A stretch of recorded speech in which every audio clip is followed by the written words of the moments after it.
Gary McKinnon est aujourd'hui considéré comme le hacker le plus dangereux de l'histoire en ayant pénétré les sites les plus top secrets des États-Unis, et cela pendant 2 ans.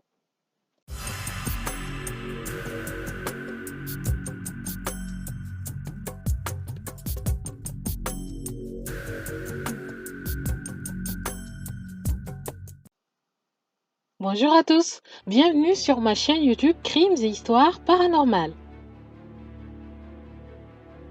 Gary McKinnon est né en 1966 à Glasgow au Royaume-Uni.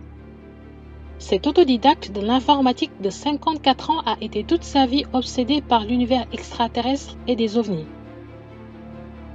Cette obsession est peut-être due à l'expérience extraterrestre qu'il a vécue dans son enfance. Un jour, en pleine nuit, en regardant dans le ciel, il vit d'abord une étoile plus vive que les autres, ce qui capta son attention. Mais cette mystérieuse étoile se mit à se rapprocher devant une boule de lumière vive, puis se mit à faire des tours dans le ciel avant de disparaître d'un seul coup. Par la suite, il est devenu administrateur système et son travail consistait à installer et configurer des postes de travail Microsoft Windows. Mais en parallèle, il va travailler sur sa passion en créant des jeux vidéo, des algorithmes génétiques, de l'infographie, etc. Et il était tellement investi dans sa passion qu'il s'oubliait, ainsi que son entourage. Il oubliait de se laver, a fini par perdre son boulot et sa petite amie. Il était tout simplement dans sa bulle. Et ce qui va vraiment marquer un tournant dans sa vie, c'est le projet Révélation. Le projet Révélation a été constitué par un groupe de bénévoles composé de scientifiques, de pilotes, de contrôleurs aériens, d'anciens travailleurs de la zone 51 et de passionnés. Leur but est de révéler les progrès technologiques obtenus grâce à l'étude d'objets extraterrestres, de solutions anti-gravité et de création de nouvelles sources d'énergie plus puissantes. Et ces solutions ne profiteraient qu'au gouvernement américain, d'où la révolte de ces membres du projet qui veulent faire éclater la vérité au grand public. Gary croyait vraiment à tous ces témoignages et voulait se faire son propre avis. Et c'est là qu'il décida tout simplement d'accéder au site du gouvernement américain pour avoir la vraie vérité. Comment va-t-il procéder? Eh bien, c'est très simple. Enfin, pour les connaisseurs, je suppose. Il a tout simplement eu accès à des machines avec des mots de passe d'administration vierges et a utilisé essentiellement un programme d'administration à distance.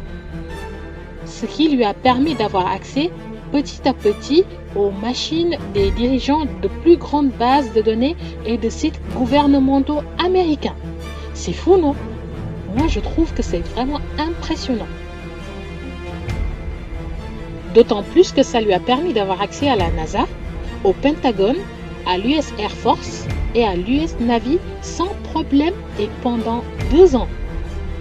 C'est quand même fou que les sites les plus classés top secret soient si mal protégés. D'ailleurs, il a lui-même dit qu'un jour, il a mis un commentaire dans un des sites qu'il a visité en leur disant « Votre sécurité est nulle ». Franchement, c'est ce que j'appelle du culot.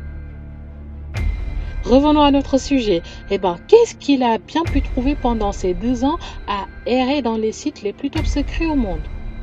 Il va avouer que 99% du temps, il ne trouvait absolument rien. Mais pour les 1% restants, ce qu'il va dire est vraiment incroyable. Tenez-vous bien.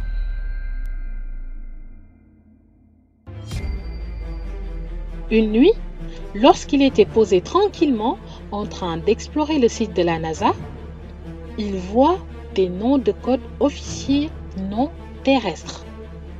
Il va cliquer dans le dossier et là, il découvre une liste de personnes catégorisées en officiers non terrestres et une feuille de transfert de vaisseau spatial.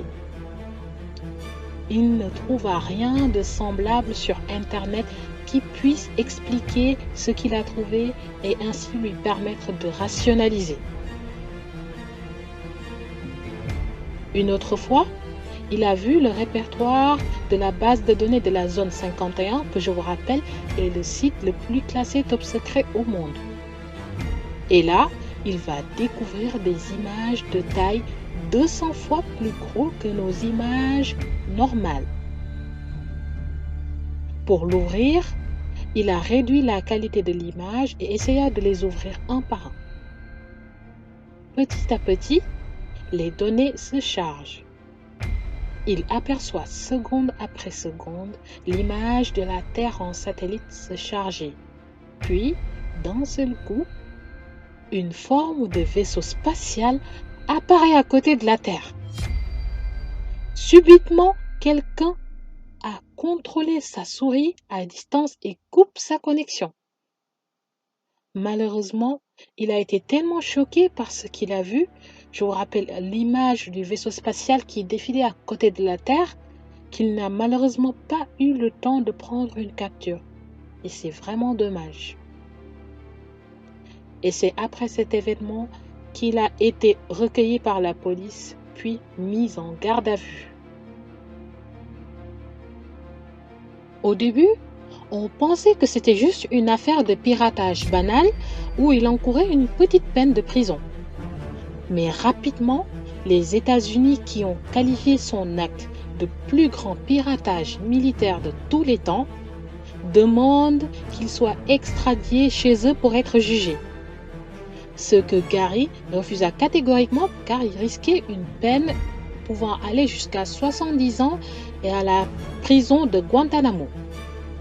Pire, son état mental se dégradait de plus en plus et il menaçait de se suicider. Son instabilité fut confirmée par ce rapport de psychiatre. Il ne sortait plus. Il restait dans un coin sombre de sa maison et ne bougeait pas.